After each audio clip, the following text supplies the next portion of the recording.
Hello प्यारे विद्यार्थियों, कैसे हैं आप।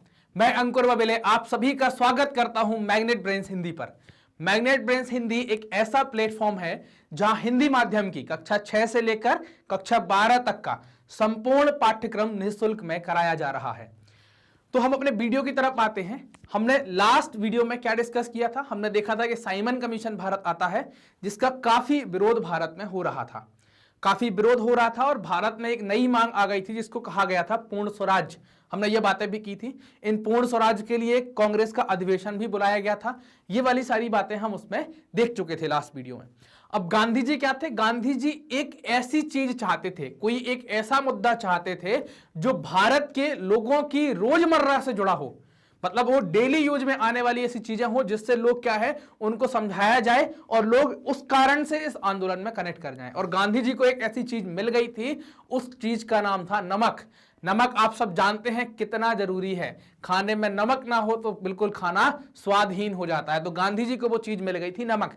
अब आप लोग सोच रहे होंगे कि यार ये नमक, गांधी जी नमक से क्या करने वाले हैं। तो अपन देखेंगे नमक बहुत इंटरेस्टिंग चीज है। ये हम देखने वाले हैं कि नमक से गांधी जी क्या करेंगे।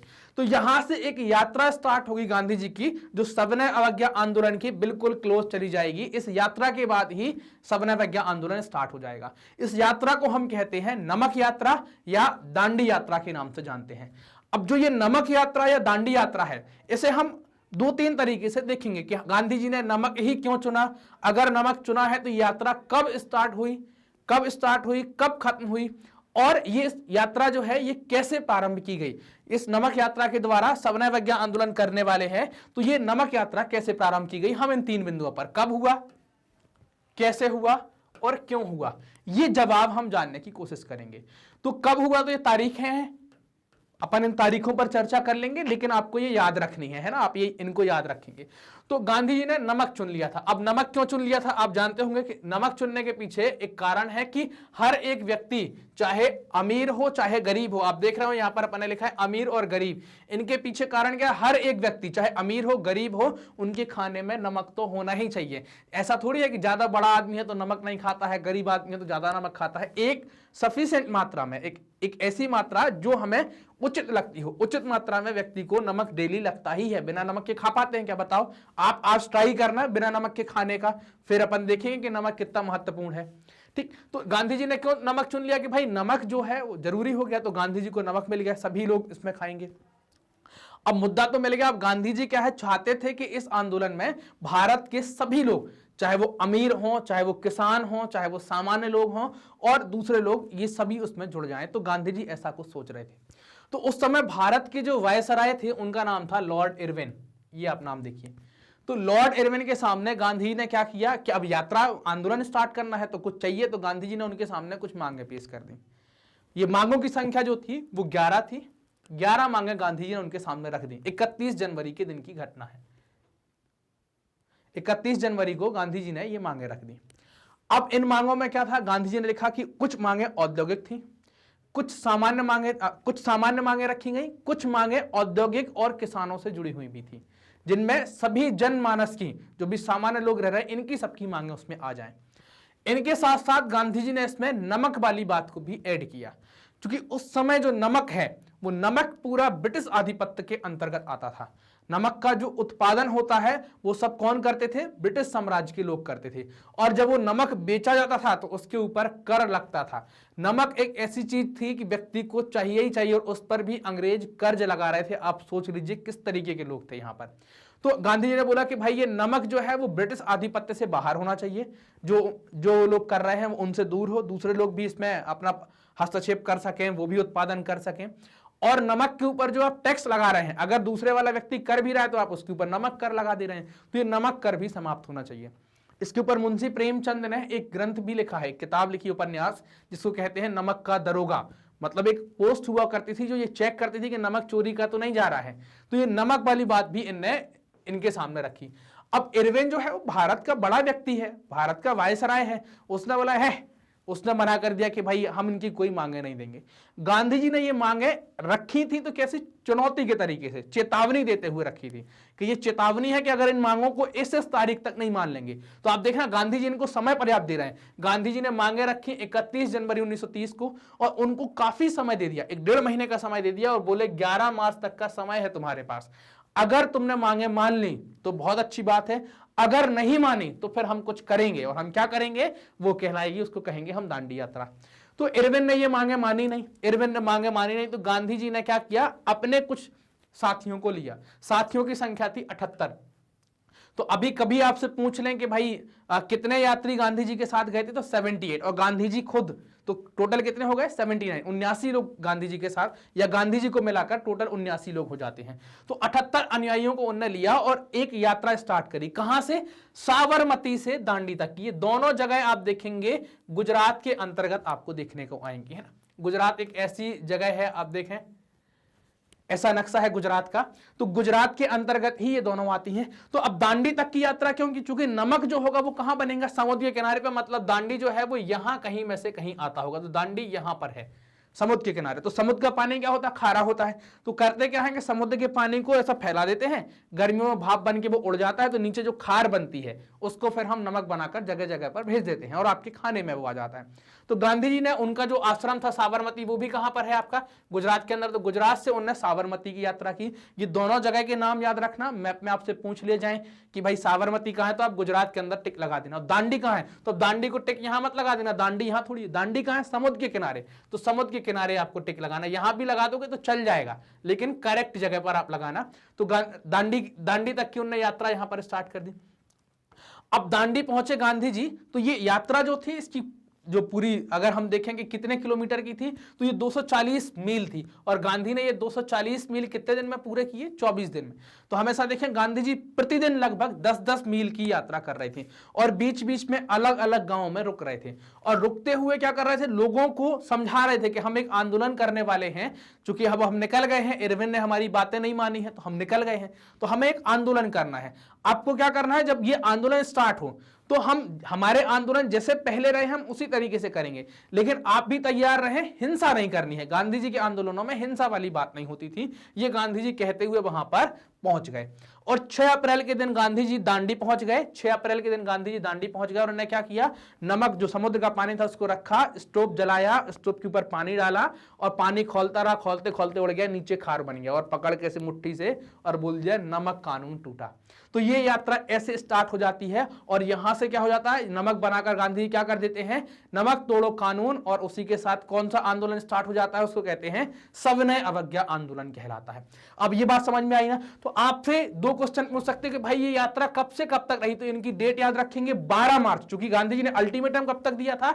11 मार्च तक का अल्टीमेटम दिया था कि 11 मार्च तक बातें मान लो, नहीं तो फिर कल से हमारा दिन है। तो कल मतलब क्या था? वो 12 मार्च था। तो गांधी जी 12 मार्च को निकल गए और कब पहुंचे दांडी? 6 अप्रैल के दिन दांडी पहुंचे। टोटल यात्रा कितने मील की हुई? 240 मील की यात्रा आपको देखने को आ रही है। और कितने दिन में यात्रा इन्होंने पूरी की? 24 दिन के अंदर ये यात्रा पूरी कर लेते हैं इनके द्वारा, ये 24 दिन के द्वारा यात्रा पूरी की जाती है। ठीक, तो अब ये वहां पर पहुंच गए और नमक आपको पता ही है कैसा कैसा था। अब देखना यह है कि जो ये आंदोलन है ये असहयोग आंदोलन से किस तरीके से अलग था। असहयोग आंदोलन भी हमने देखा, उसमें भी असहयोग की बात की गई थी, तो इसके अंतर्गत भी असहयोग की, चूंकि अवज्ञा मतलब क्या है? उसको भी बोला गया था ना, नागरिक अवज्ञा। ये है सविनय अवज्ञा। सविनय मतलब विनम्रता पूर्वक मना कर देना है कि भाई हम काम नहीं करेंगे। तो इन आंदोलनों में जो असहयोग आंदोलन था और जो नागरिक या जिसको आप सविनय अवज्ञा आंदोलन कह रहे हैं, इन दोनों आंदोलनों में मुख्य अंतर क्या है, क्या देखने में आता है, हम ये देखेंगे अभी। तो देखो, अब असहयोग आंदोलन भी गांधी जी का था और सविनय अवज्ञा आंदोलन भी गांधी जी का है। तो गांधी जी का जो सिद्धांत था असहयोग का, और असहयोग के साथ साथ हिंसा नहीं करनी, वो तो साथ में होगा। तो गांधी जी ने इसमें भी कहा कि भाई असहयोग नहीं करना है, असहयोग तो रहेगा ही रहेगा, आप सहयोग ना करें, लेकिन साथ में क्या करें? ब्रिटिश कानूनों का भी उल्लंघन होगा। तो चूंकि गांधी जी भी ब्रिटिश कानून का उल्लंघन कर चुके थे, किस वाले का? हमने देखा साबरमती से गांधी जी दांडी की तरफ गए और वहां पर पानी को उबाल कर नमक बना दिया और नमक कानून को तोड़ा। जैसे ही यह खबर जगह जगह पर फैली तो लोगों में भी जोश आ गया और लोगों ने भी ऐसे ही नमक कानून तोड़ना स्टार्ट कर दिया। जिन इलाकों में नमक कानून तोड़ना संभव था, जहां पर पानी खारा था या समुद्र के किनारे के लोग थे, उनने नमक कानून कानून तोड़ा। और जहां पर यह संभव नहीं था तो वहां पर, चूंकि पहले पुराने वाले असहयोग में विदेशी कपड़ों का बहिष्कार कर चुके थे, तो विदेशी बहिष्कार भी हुआ यहां पर। पिछले वाले में आपने देखा था कि शराब की दुकानों के सामने पिकेटिंग की गई, तो यहां पर भी शराब की दुकान के सामने पिकेटिंग की गई, भाई रास्ता जाम कर लेना, दुकान नहीं चलने देना, ये सारी बातें यहां पर की गई। नमक के गोदामों पर भी हमला किया गया, उनको लूटा गया, क्योंकि नमक बहुत प्राथमिक चीज है भाई खाने की, और उनको अंग्रेज टैक्स लगाकर बेचते थे, तो नमक के जो गोदाम है उनको भी लूटा गया। अब यही बात जैसे ही जंगल में रहने वाले लोगों को पता चली, तो उन्हें भी, उनके पास ये खबर पहुंची, तो उन्होंने भी क्या किया, जंगल कानून तोड़ना स्टार्ट कर दिया। जंगल कानून मतलब क्या, क्योंकि जंगल जो है अंग्रेजों ने आरक्षित कर दिए थे। आरक्षित मतलब अंग्रेज जाएंगे, शिकार करेंगे, अंग्रेज सब कुछ करेंगे, लेकिन बाहर भारत का आदमी या जो आदिवासी लोग हैं उनको जंगल में जाने की मनाही थी। वहां पर जाकर वो अपने मवेशी नहीं चरा सकते थे, ये लकड़ी नहीं बीन सकते, फल नहीं बीन सकते, हमने देखा हुआ ये। तो अब लोगों को जैसे ही पता चला तो उन्होंने क्या किया, जंगल में जाकर जंगल कानून तोड़े, वहां पर गए, मवेशी चराए, लकड़ी काट लाए, फल बीन लाए, बोले जो करना है वो कर लेना, ये सब स्टार्ट हो गया। यहाँ पर किसानों को भी ये सब कुछ पता चला, तो किसानों ने भी क्या कर दिया कि हम अब आपको लगान नहीं देंगे, चौकीदारी कर नहीं देंगे, इन करों से उनने मना करना स्टार्ट कर दिया। अब सरकार चूंकि इतने बड़े जन आंदोलन से चिंतित हो गई थी, परेशान थी, तो सरकार परेशान थी, तो सरकार को कुछ ना कुछ प्रतिक्रिया करनी थी। तो सरकार की प्रतिक्रिया क्या हुई, गांधी जी के एक सहयोगी हैं जिनका नाम है खान अब्दुल गफ्फार खान, इनको सीमांत गांधी के नाम से भी जानते हैं, है ना। तो अब ये खान अब्दुल गफ्फार खान को पकड़ लिया गया। जब इनको गिरफ्तार किया गया तो लोगों में गुस्सा आ गया कि यार ये तो गांधी जी के खास व्यक्ति थे और इनको भी पकड़ लिया गया। तो लोग क्या हो गए कि एकदम सड़कों पर उतर आए, जो भी अंग्रेज सिपाही या अंग्रेज पुलिस जो थी उनके सामने आ गए और उनने गोलियां चला दी, इसमें कई सारे लोगों की मौत हुई। 1 महीने बाद गांधी जी को भी पकड़ लिया जाता है अंग्रेजों के द्वारा, गांधी जी को भी जेल में डाल दिया गया। अब हुआ क्या कि सोलापुर के जो औद्योगिक श्रमिक हैं वो नाराज हो गए और उन्होंने ब्रिटिश साम्राज्य के जो प्रतीक भारत में थे, जैसे पुलिस चौकियां, इमारतें, इन पर हमला करना स्टार्ट कर दिया। अब इन पर हमला करना स्टार्ट कर दिया और जगह जगह शांतिपूर्ण जुलूस चली रहे थे। तो सरकार को मौका मिला कि हमें ये दमन करना है, तो सरकार क्या हुई, जो शांतिपूर्ण जुलूस जा रहे थे उनके ऊपर भी लाठीचार्ज, गोली चलाना और उनको मारना पीटना स्टार्ट कर दिया, उनको पकड़कर जेल में ले जाना, ऐसा स्टार्ट कर दिया। इस दौरान आप ये देखें कि महिलाओं को भी मारा गया, बच्चों को भी मारा गया और लगभग 1.25 लाख लोगों को गिरफ्तार करके थाने के अंदर भी डाला गया। अब इतनी हिंसा हो रही थी तो गांधी जी हिंसा से, आपको तो पता है गांधी जी को हिंसा प्रिय नहीं है, गांधी जी अहिंसा प्रिय व्यक्ति हैं। बहुत हिंसा हुई और उनके आंदोलन में ऐसे लोगों को मारा गया, ऐसे लोगों की जान गई जो शांतिपूर्वक तरीके से जा रहे थे और अपनी मांगों को रख रहे थे। हिंसा हुई तो गांधी थोड़ी सी चिंतित हुए और उन्होंने आंदोलन को वापस लेने की बात कही। अब जो ये आंदोलन वापस लिया जा रहा है, तो जो उस समय अंग्रेज अधिकारी भारत में थे जिनका नाम था लॉर्ड इरविन, उनने गांधी जी के सामने आकर एक प्रस्ताव रखा। क्या प्रस्ताव रखा कि बोले हम और आप एक समझौता करते हैं। तो इस प्रस्ताव को कहा गया गांधी इरविन समझौता। ये प्रस्ताव हुआ 5 मार्च 1931 के दिन और इसी दिन ये आंदोलन स्थगित हुआ और यहां पर गांधी इरविन एक समझौता भी हो जाता है। तो ये डेट आप याद रखना, गांधी इरविन समझौता कब हुआ, 5 मार्च 1931 को। इस समझौते के तहत क्या हुआ कि कुछ मांगे मान ली गई, जो 11 मांगे दी गई थी उनमें से कुछ मांगे मान ली गई, 10 मांगे इरविन के द्वारा मान ली गई और गांधी जी को बोला गया कि आप गोलमेज सम्मेलन जो होने वाला है लंदन में उसमें चलिए, वहां पर हम संविधान जैसे कुछ बनाने की व्यवस्था करेंगे। कांग्रेस की तरफ से गांधी जी गोलमेज द्वितीय में जाते हैं, जबकि हमने देखा है इसके पहले गोलमेज प्रथम में कांग्रेस इस चीज का बहिष्कार कर चुकी थी कि हम गोलमेज में नहीं जाएंगे। गांधी जी पहुंचे, अब गांधी जी गए, अब गांधी जी लंदन पहुंच जाते हैं। लंदन पहुंचे तो गोलमेज द्वितीय में देखते हैं तो वहां पर दलित महासभा की तरफ से अंबेडकर साहब भी आए हुए थे। अभी अंबेडकर साहब के बारे में भी हम अगले वीडियो के अंतर्गत देखेंगे।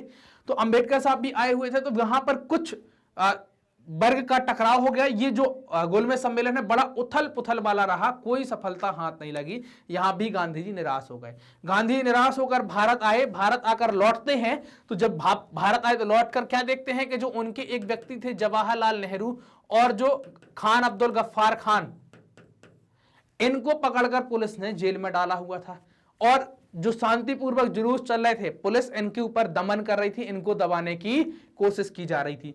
तो गांधी जी ने फिर भारी मन के साथ कि बोले यार अब ये बहुत गलत कर दिया हमने आंदोलन स्थगित करके। गांधी जी दोबारा से क्या करते हैं, इस आंदोलन को प्रारंभ करते हैं। लेकिन ये आंदोलन बहुत लंबा नहीं चल पाता, साल भर के भीतर ही 1934 पे धीरे धीरे ये आंदोलन क्या होता है, शांत पड़ते चला जाता है, धीमा पड़ जाता है।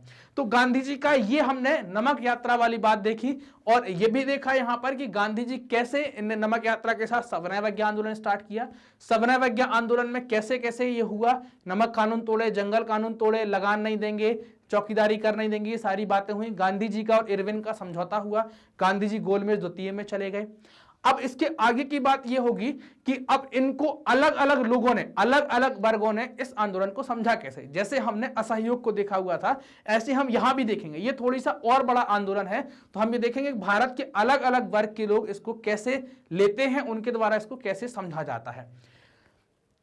अब आप जानते हैं कि मैग्नेट ब्रेन जो है वो अब हिंदी माध्यम की कक्षा 6 से लेकर कक्षा 12 तक की संपूर्ण पाठ्यक्रम निःशुल्क YouTube पर अपने चैनल मैग्नेट ब्रेन्स हिंदी पर उपलब्ध करवा रहा है।